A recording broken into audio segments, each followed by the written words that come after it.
Hey everybody, it's Michelle from Mom's Open Book coming to you to talk to you about starting onions from seeds. All right, so for us, we like to get a container, put the dirt that we're going to be using in it, and fill it with the dirt that we're going to use. We take some water. We do boil it. The reason why boiling can be good if you're using just regular dirt is that it does help kill mold, fungus, and eggs that might be in the dirt. Now, we use seed starting dirt, so it's not absolutely necessary, but we still do it just in case. So, once you've got your water in there, you're going to mix it around. You can use any tools that you want. My husband prefers to use our kitchen tools because, why not? But you mix it around. You don't want it super wet. You just want it moist. So once you have it all stirred up, and you feel that it has the right amount of moisture in it, you can go ahead and put away any of the extra dirt that you may have, and then go clean off any utensils that you've used.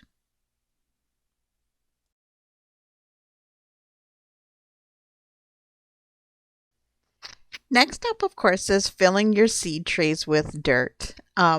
This is a pretty simple job. It can be messy, and it's even a fun job if you have younger kids or kids that are interested in helping. This is a good job for them to help with. We oftentimes will have our little guy help us with this job. Again, it can be messy, but it's just one that you can have fun with.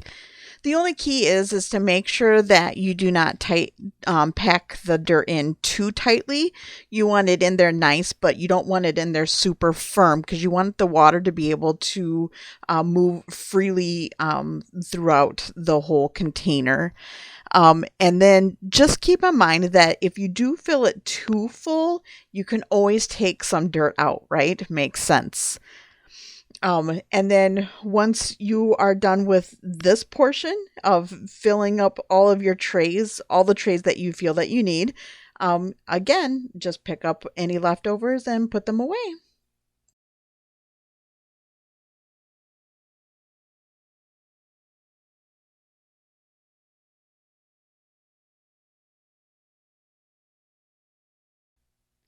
All right, we're to that very important part of actually planting the seeds.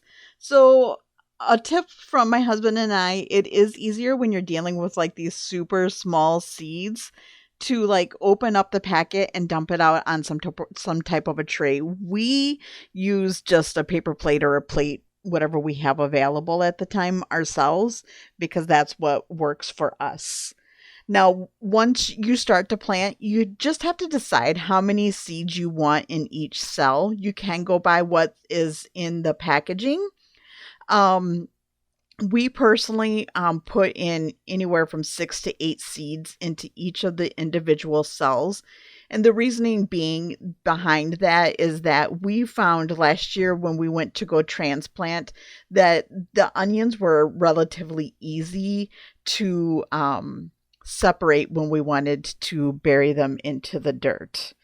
Um, but that it's really that easy. We just go across and we plant, or we drop all the seeds that we want into each of the cells first, and then we move on to the next step after that.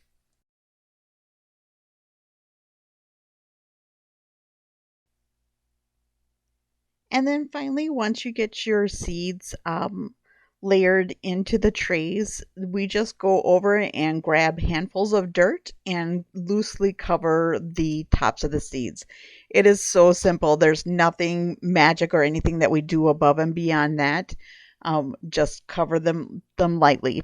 Once we get all of the seeds covered, we then we use popsicle sticks, something super something super high tech, and we just write what we've put into those seed trays. We did that for the onions as well because we did have several different varieties of onions that we are planting this year. The reason why we do so many onions for ourselves is because we also make our own spaghetti sauce.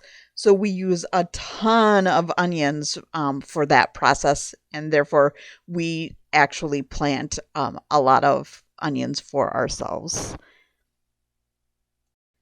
And then once you get everything all the seeds covered and you've labeled all of the trays, just put one of those dome lids that come with the seed starting kits. If you get one of those, put something over it to cover it just kind of loosely. We start off with a heat mat underneath our tray, and we do that for I guess we don't really have a timeline. We just watch for the seeds to start to germinate.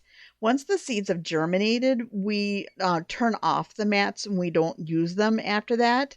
And then we use our grow lights for them. Now, for us, we do not use the grow lights any more than approximately 8 hours a day.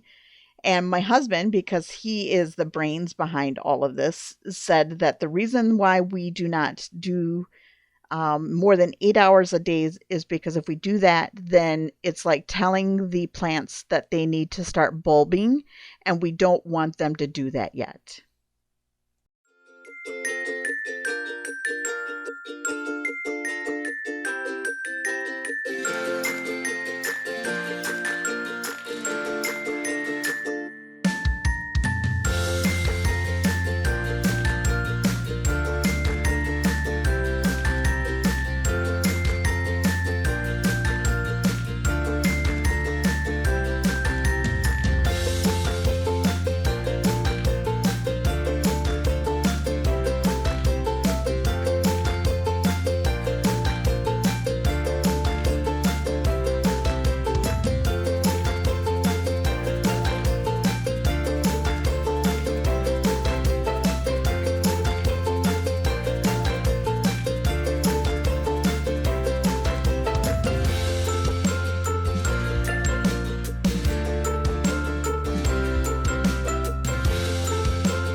Something else that we are also trying this year is something that's called winter sowing. Basically, we just took an old salad container that we got our salad lettuce in, and we poked holes in the bottom and we poked holes in the top. We're filling it up with dirt. We sprinkled some seeds on top. And then, of course, we'll cover the seeds just like we do in the seed starting trays. We'll cover it loosely on top with some dirt. And then we're going to place it in a sheltered area on our porch versus under the grow lights inside in our house. And we're going to kind of let nature take its course and see how it does with growing us some onions as well. Just a little experiment that we're trying, and hope that something can come out of it so we can show you guys how well it did.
Thank you for joining us. Be sure to subscribe to Mom's Open Book to receive updates when new videos are added.